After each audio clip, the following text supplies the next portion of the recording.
Fair use is a doctrine in the United States copyright law that allows limited use of copyrighted material without requiring permission from the rights holders, such as for commentary, criticism, news reporting, research, teaching, or scholarship. It provides for the legal, non-licensed citation or incorporation of copyrighted material in another author's work. It's almost time. 10 seconds. 9, 8, 7, 6, 5, 4, 3, 2, 1. Blast off. Welcome to the Silver Halide Show, podcast number 3 on the upcoming Wikileaks movie. My name is John Crisco. I am the host and producer of the Silver Halide Show. We're available on the internet as a blog at http:// all one word lowercase TheSilverHalideShow.blogspot.com. And we appreciate all feedback and comments, and of course they're greatly encouraged. Thank you so much for taking the time to download and listen, and I certainly hope we provide a fantastic and lively discussion on this topic that will interest many people. This is Maria Technosux from Amsterdam in the Netherlands, in Europe, on behalf of the Silver Halide podcast. Today I'm talking to John Crisco about the upcoming Wikileaks movie, a project that has already been described as the most anticipated of the year.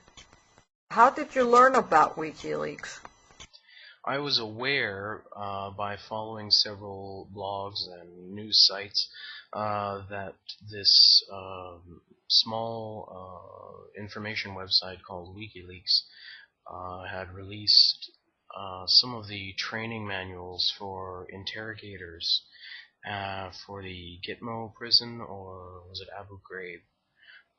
And then, of course, sometime later, like everybody else, I got up one day and all over YouTube and many of the, again, blogs and news sites that I follow had the collateral murder video and story on the front page, and it was all on fire at that moment. So very much like most other folks. Oddly enough, though, I had a friend at the time who was beginning a YouTube channel as a reporter, wanting to create videos on current news events and perhaps lesser-known stories that aren't picked up by the media, or perhaps other angles which aren't covered by the major media. And some of the very first videos he produced were on the collateral murder video and the initial WikiLeaks releases. His YouTube channel is Spread This Info 3, for anyone who is curious. On a personal note, as odd as it may sound, I wasn't as surprised at the brutality of the action in collateral murder. What it was that struck me profoundly was the attitude of the soldiers, whose voices you could hear on the tape. Is there a specific key image or set of images that you associate with Wikileaks? There are 3, I think, specific images that resonate with me, and I'd be very happy to share my opinion on them. Seeing Julian Assange for the first time standing in Washington, D.C. at the release of Collateral Murder, it always struck me that to me the man seemed to have a very cool passion and sort of a quiet confidence, and was quite mannered in his speech and posture. I'm not saying at all it was artificial or an act, but it seemed to me the complete opposite of what his website had, which was, or was all about, which was a global village of hackers and whistleblowers and I don't know, ideologues, intellectuals, etc., all coming together. But again, from all over the world, different backgrounds, different techniques and such. And so it seemed a very odd face for the company or website. In terms of the collateral murder images, it always struck me that they were in black and white. Perhaps a small criticism, but I mean, this is the year 2011. But more to the point, with collateral murder, it struck me, perhaps it may sound generalizing or critical, but this seemed to be the type of reality that was often ignored or majorly ignored by most of the mainstream press and media. And to me, struck me as something that happens a lot more often than certainly the media would have you believe, but also even perhaps the most firm of anti-war opposition people would believe happens. I believe it's a much more regular occurrence. We have to remember that since World War I, war has taken a dramatic U-turn in that the number of casualties is now much more about innocent civilians and friendly fire than it was before, when the majority was mostly soldier against soldier. Finally, I think of the repeaters or news anchors discussing this story on their various news programs with a noticeable disdain for this type of information coming out, when in reality, perhaps it is idealistic, but these are the sort of images we believe the media should be providing to us all the time, no matter what boundaries they may breach. And so there was a noticeable disdain in all the media for this footage coming out, in the sense of of amusement or perhaps a feeling of being shown up. Julian Assange has become the public face of WikiLeaks. Do you think that the director of the WikiLeaks movie should avoid reducing the WikiLeaks story to a biopic about Julian Assange alone? Do you think that this story lends itself to an ensemble approach? What most fiction films, biopics, or docudramas, and even most documentaries do best is actually take stories and create as you say, a public face or a figurehead or a symbol. Hollywood films are notorious for using archetypes or creating symbolic characters that represent entire movements.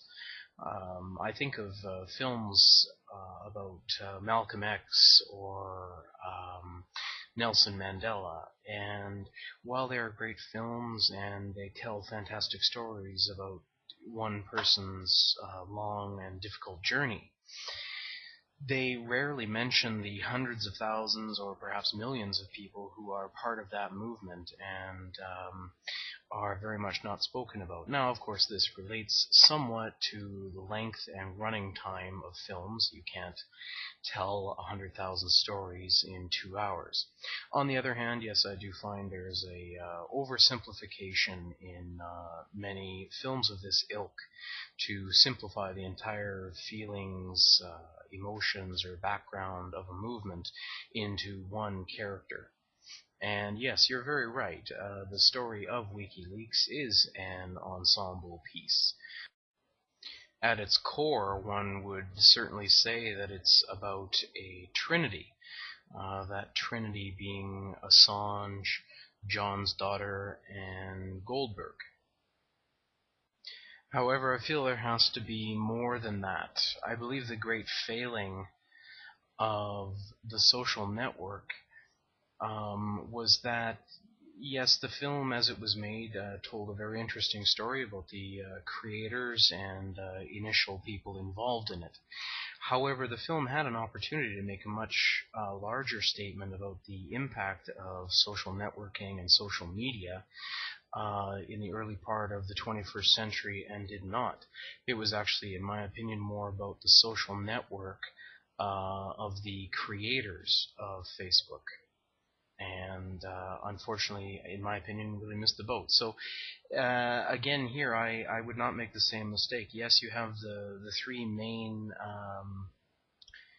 people behind WikiLeaks, but I would certainly enjoy a film that was more into talking about the times that the website came out of, what led to its coming into being, and the practices involved of how you are able to recruit or gain the confidence of whistleblowers, and the process of sharing their information, and then the difficulties in the responsibilities and ethical dilemmas involved with releasing the information, or how to release the information, as well as the impact of people involved who perhaps find out more than they are willing to believe, or more than they thought was possible. All these elements can be fantastically contained within the film, and in my opinion would make it a much better piece. Every movie has a cinematic pedigree and is related to earlier movies of a kindred spirit or aesthetic. Which movies could serve as inspirational precedents to the WikiLeaks movie? I'll try to be as brief as I can, but initially I think of 5 films off the bat. So let's begin with a documentary from last year, released by ESPN, part of their 30 for 30 documentary series, entitled June 17th, 1994. The reason I think there is some pedigree with this to the WikiLeaks film is that the documentary June 17th, 1994 was told entirely without a narrator, strictly using audio and video clips in chronological order to tell the story. Which was a very refreshing take on the documentary. It was directed by Brett Morgan, who also did Chicago 10 and The Kid Stays in the Picture. Another film, very out there, perhaps to some, that I feel has some pedigree as well, is Ghostbusters. Now, while I realize WikiLeaks will not be a comedy, what people miss in Ghostbusters, despite its popularity and acclaim, is it's a rather simple story about 3 guys starting a small business. Perhaps that's a simplistic analysis, but you can see in the first 45 minutes of the film a very simple sort of Capra-esque take on 3 guys starting a business, which again has relatability to WikiLeaks, being that it was started by a trio. Another film that has some relevance is Sneakers from 1992. This film also has interesting parallels, dealing with perhaps intellectual, idealistic hackers at the beginning of computer hacking, who 30 years later, the 2 principals have gone in completely divergent paths. And the character of Ben Kingsley is very much like a Julian Assange type figure, who believes in that there are too many secrets and that there shouldn't be any. I would also mention The Fountainhead and Citizen Kane. Again, 2 dramatic films that tell a story of an idealist or a crusader, a passionate person, and the different trials and difficulties and successes along the way that are part of the price of having passion and beliefs. Finally, as with any film about a movement and the early creators of it, we can always look back to Rashomon as a fantastic approach for telling the truth about an event through multiple and various points of view that do directly conflict with one another, because no two people see the same thing the same way. Somehow I think that the WikiLeaks story is better presented by means of what I would call a Fight Club approach rather than a classical all the president's men approach. What do you think? It's certainly a question of philosophy, and certainly the modern technique, I feel, for most things is the faster you can do it, the faster you can tell it, somehow that creates an intensity and is more interesting or watchable. I tend to believe that's a fallacy. I think you could make any type of, any style of film on any type of subject, really. It all relates to how the director uses the means at his disposal. For this point, though, certainly Fight Club, that type of style brings an immediacy and an intensity to the subject, whether it's the photography, the editing style, some of the independent cinema techniques that were used as well. And you're right, films such as All the King's Men, or I can list a few here, Pirates of Silicon Valley, Munich, The Hoax, Frost Nixon, have all been recent films dramatizing real events. And while they've done a fantastic job in recreating the period in terms of the costumes, locations, and haircuts, they fail in other ways. It seems more just an attempt to recreate the story without making any new points or raising any new discussion topics. We can also look at films like Costa Gavras' Z, or All the President's Men, who films that employ different styles of telling a conspiracy or big news story related events in very imaginative ways. And as well as, like you say, other films such as JFK and Nixon are relatable to Fight Club in their passionate intensity of telling a very complex subject. And certainly with something as WikiLeaks, it's a very detailed, very big story, and no doubt a lot of information has to be gotten across. I guess the other question is whether you want to tell the story straight through chronologically, or whether you want to tell it again in a back and forth type of narrative. I noticed in the film Frost Nixon, they actually had moments in the film where characters were speaking directly to the camera to mimic talking head segments you would have in a documentary. And personally, I found that very staid, and I didn't find that it worked.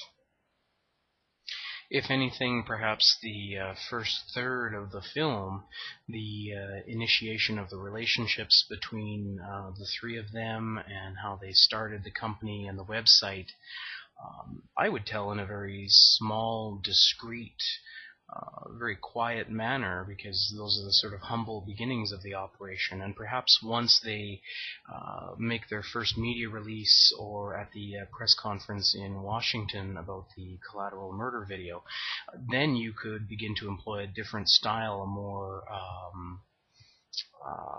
loud, bombastic, frenetic, kinetic style that would mimic the pace of the times of those days. WikiLeaks' handling of the disclosure of secrets has been described by themselves as quote-unquote industrial leaking. How would a filmmaker go about visualizing something abstract and difficult to grasp, such as the content of policy papers? Stanley Kubrick was famous, or at least known, for the following quote: "If it can be thought, it can be filmed. Now, I don't disagree that the idea of content policy papers and how to visualize them, as well as visualizing abstract items, is easy. On the other hand, that is our challenge as filmmakers. What we do best is come up with images or symbols that represent new ideas and are a fantastic new way of relating that information. I would also suggest viewing some of the following films: Wall Street, Money Never Sleeps, The Social Network, Nakoi Katsi, Pi, and The Matrix. They all had, they were all made in the last, shall we say, 10 or 12 years. They all came up with new fantastic montage and editing techniques to visually show the moving of information or the frenetic conversations through conference calls, and used multiple techniques such as splitting the screen into quadrants, overlapping audio, having visual information as well as audio, as well as what we would call kinetic typography or text on the screen. So there were some wonderful new ideas tried in those films, and I don't even think they've been perfected yet. I think we can go further and still come up with new things. Now, John Crisco, I know you're a big fan of Oliver Stone. Stone's signature style is the audiovisual collage. Typical of his JFK movie was the juxtaposition of documentary footage with a fictional narrative. Do you think it is possible for an American filmmaker in this day and age to appropriate the Collateral Murder video and to use that footage not in an HBO documentary, but in a mainstream Hollywood movie, the way that Oliver Stone once appropriated the Zapruder video in JFK? Actually, I believe Oliver Stone split the difference in his film JFK. While they did purchase from Time Warner a pristine copy of the Zapruder film and blow it up and make a lot of technical computer enhancements and show it in its entirety, and as well as in short clips throughout the film, he also supplemented that with dramatic recreations to show other angles that the Zapruder film didn't capture, but that occur in the same time and space as the Zapruder film. So I feel a filmmaker would have the responsibility to include the original unaltered footage of collateral murder in the film. But I certainly believe that the entire film could be recreated in a studio, and one would be able to recreate and capture, again, different angles or parts that were unable to be seen on the video, but that happened in the same time and space. Sometimes I feel that collage has become outdated and that it has been replaced by a CGI aesthetic that, while obviously multi-sourced, is way more slick than what I would understand as collage. The seams between disparate images seem less and less apparent.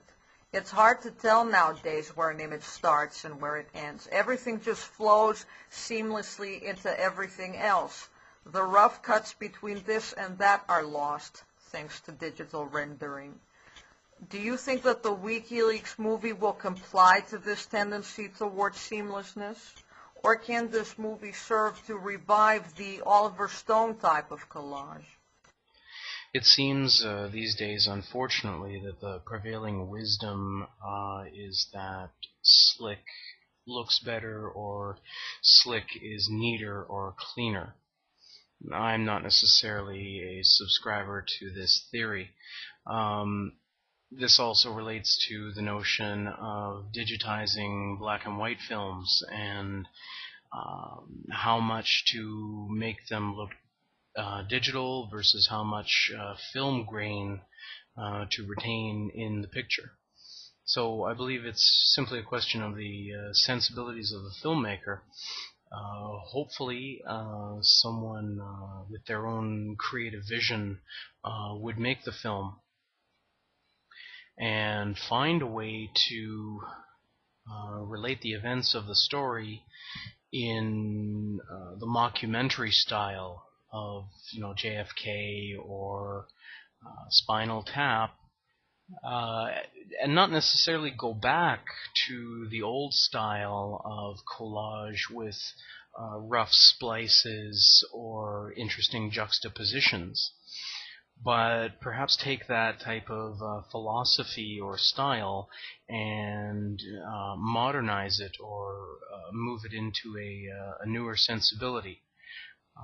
But I certainly agree that the CGI rendering to make things clean or crisp or clear has had the effect of lessening the ability to tell the reality versus the fake, or the rehearsed and photographed versus live capture. And that is certainly a detriment. Who do you think is the target audience for this movie? Young people? People our age? Is this going to be the movie with which we prove ourselves to the baby boomers? Well, forgive my sarcasm, but I don't feel that my generation or even the younger generation has anything to prove to the baby boomer generation. In fact, in my opinion, it's the baby boom generation that has something to prove to us, which is that they still have some idealism and humanity and empathy in them, because they created the world and all the systems in which we have to live these days, and most of those systems or ideas and practices are either out of date or have completely failed and not worked. As well, the notion and philosophy of Wikileaks is completely antithetical to the previous generations that have come before us, because they have completely embraced the idea of secrecy and levels of security and what is good for the public to know and what is not, and the power to make all those decisions. And most people that age have an extremely difficult time identifying or even grasping the idea of free information and no lies and complete accountability. So, in my opinion, we have nothing to prove to any generation. And in fact, if you look throughout history, all generations have difficulty identifying with previous ones or agreeing with them, and people will always say that things were better in the past versus the way they are now. I think of a film like Fight Club when it came out, and most of the people involved in the project at 20th Century Fox were fired immediately after the film came out because it was not marketed properly and didn't find its audience. But I think it was a reaction by most of the baby boomers working in the production offices of Fox, who couldn't identify with more youthful or a different generation's ideas or angst or conflicts or emotions. That being said, I think it's a fallacy to intend to make a film for an audience. I believe you try to make the best film you can according to your vision, and you have to trust in the viewers or synchronicity or ethereal connections we all have in our minds, that it will find an audience and cross gender lines, age lines, and other social divisions. Inherently in a film like this, you're both trying to educate or initiate people into the story and philosophy of WikiLeaks, and at the same time provide some sort of new analysis or viewpoint or information for those who are coming into it quite knowledgeable on the subject. This, of course, is a film that is mainly, an intellectual subject, political, current events, quite topical. On the other hand, it's very edgy and encourages a lot of fierce opposition and debate. So yes, it may have difficulty finding an audience across the board, but I'm sure there are many pockets that will pick it up. The film should express everything it has to say in its entirety and with as much impact as it can possibly deliver, and then hope to find resonance with the audience and likability.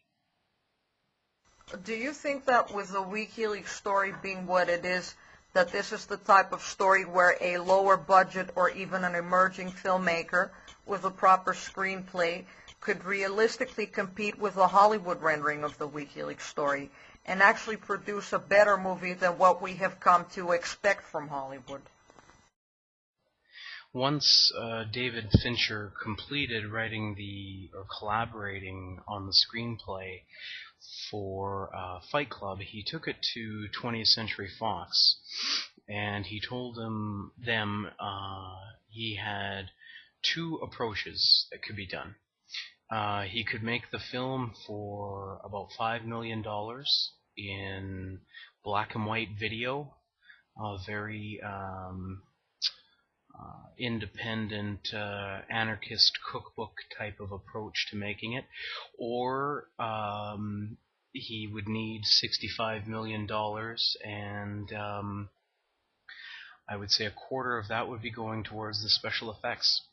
Now, of course, we only have the ability to see the one version, which was the $65 million version, which is now considered one of the best films of the 90s, if not a classic. However, both approaches are valid. There's no right or wrong answer to this one. I think that it would be easy to say that it shouldn't be made as a big budget Hollywood film because they would simplify or generalize things, or add sweetness or half-truths, or delete some things, or massage or manage quotes or facts. But that's not necessarily true. On the other hand, being a low-budget independent filmmaker, you would not have access to the rights to hardly any of the WikiLeaks footage or any of the other news coverage of WikiLeaks.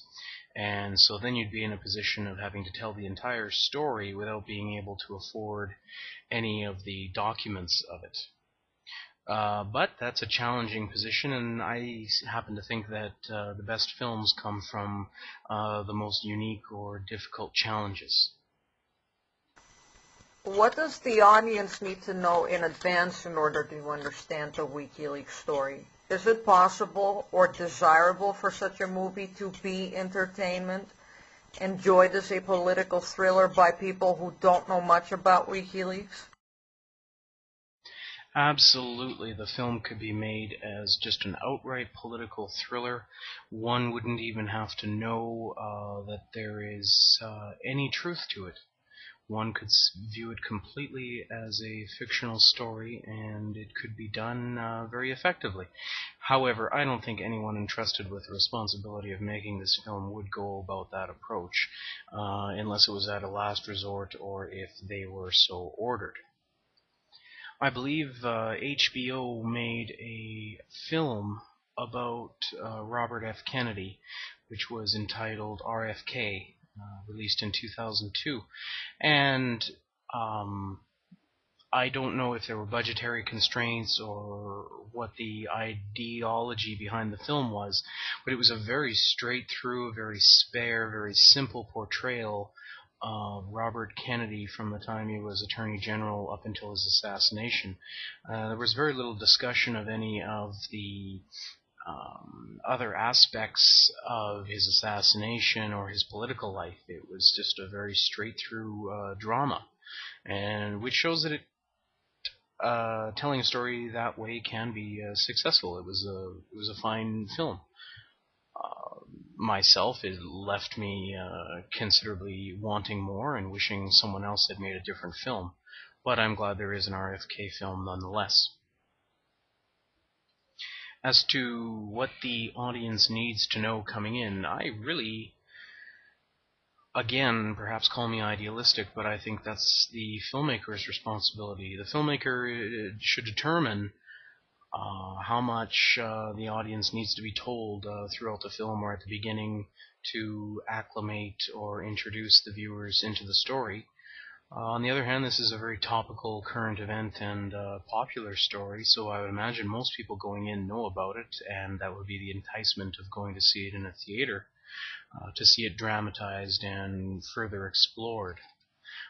If I were making the film, probably the simplest thing right off the top of my head would be to show the entire collateral murder video over the opening credits, and then fade to black, and perhaps have a small black screen with some white font on it, just explaining what that video was and the date, or something like that. But no, I don't think you need to have any long introduction before beginning the film, such as JFK does or whatever, because the events that are going to take place in the film are significantly more recent and in people's minds, and they have very definitely strong feelings and emotions about it. JFK, we have to remember, was made almost 30 years after the assassination, and so had to take some time at the beginning of the film and throughout to tell you some background or historical information that would be necessary through the viewing of the film to understand it. What do you think the audience will take away from watching the WikiLeaks movie? Americans wrote to Congress after watching Oliver Stone's JFK. Do you think a WikiLeaks movie would have a similar political currency with audiences? Well, this could perhaps be a historical moment in cinema. I think many of us have been waiting since JFK for such an impassioned and informed film that encourages such healthy debate and discussion, activism, beliefs, all of this. And we haven't seen it.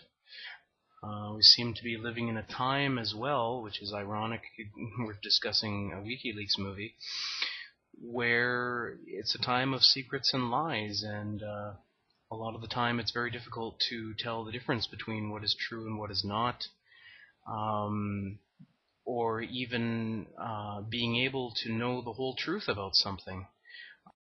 And on top of the difficulty of knowing whether to trust the information, we also lack a lot of faith in the talking heads or news anchors, sometimes called reporters, who bring us the news.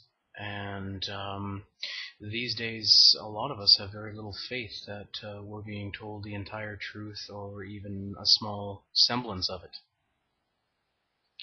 So one would immediately imagine that a film like this would incur a ton of media backlash, because it will indeed paint the media in a bad light as being either secretive or at least deciding on what should be public information and what shouldn't, and how much they really don't do their jobs anymore. I would also hope that viewers my age or younger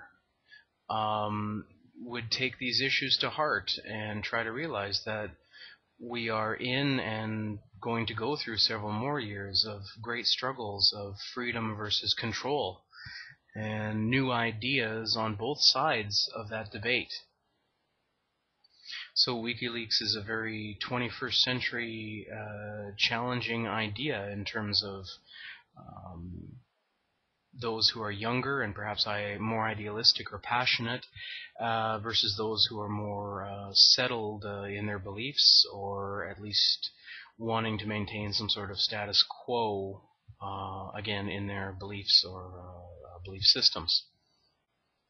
I think that if a new, young Oliver Stone came along and made this film, yes, it would have fantastic impact. But you also have to take into account the times we live in. We didn't have Facebook and email and the internet back in 1991 when JFK came out. Most of the results of that film were done through public grassroots movements. Now we have the opportunity to do those things in a mere number of hours, to spread information and organize meetings and movements and demonstrations or mass letter writing campaigns.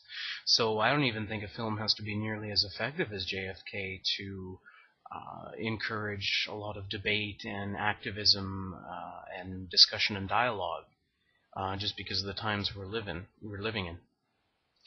Finally, I think if I were making the film, the most important thing I would want people to take away from the film is, especially adults, especially those who have gone to post-secondary education and now have careers, would perhaps stop and think for a minute about what they believe in terms of, do they actually believe it, and how so? Were they told to believe it, or have they actually read about it and felt strongly either way about it themselves? In fact, I feel most people, if you ask them how much do they know that has been told to them versus how much have they read or come to know, there's a great disparity between the two. 42% of college graduates never read another book after college, and 80% of U.S. families did not buy or read a book in the last year, and 70% of U.S. adults have not been in a bookstore in the last 5 years.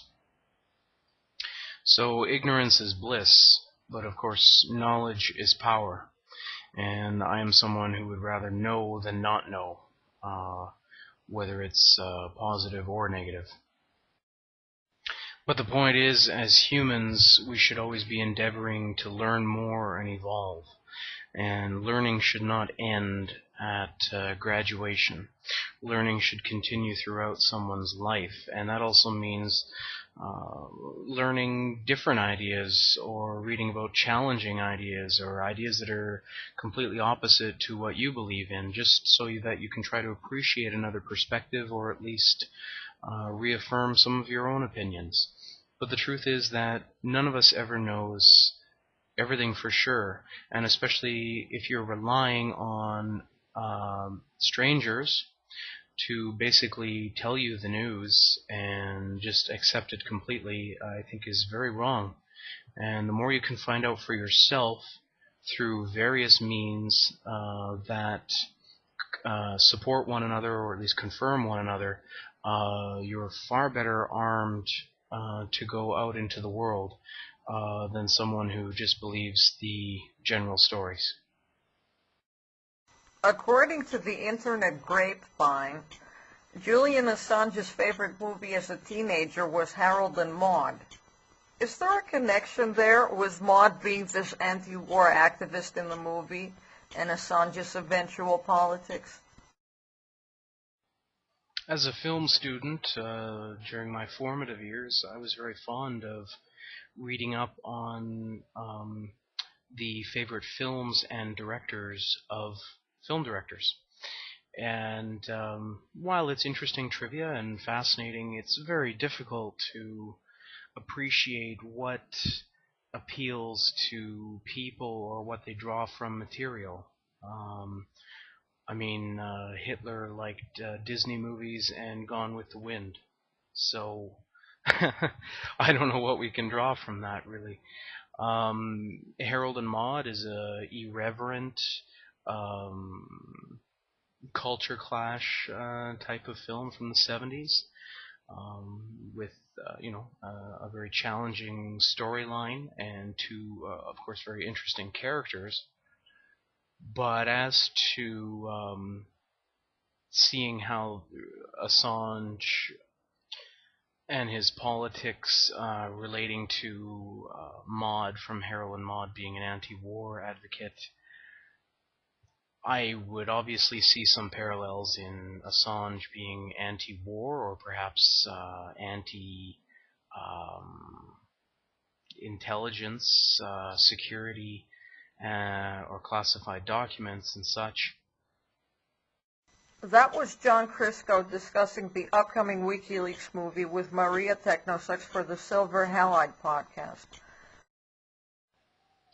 Well, once again, thank you very much, Maria, for the time. It was a fantastic discussion, and I really enjoyed it. And I hope we'll be able to collaborate on another podcast in the future.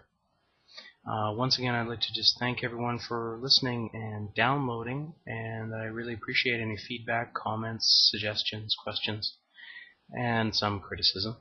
Once again, the website address is TheSilverHalideShow.blogspot.com. That's spelled TheSilverHalideShow. The show can be downloaded in MP3 format from the blog or from the website archive.org. So until next time, thank you very much. This program is copied left, John Crisco, 2011.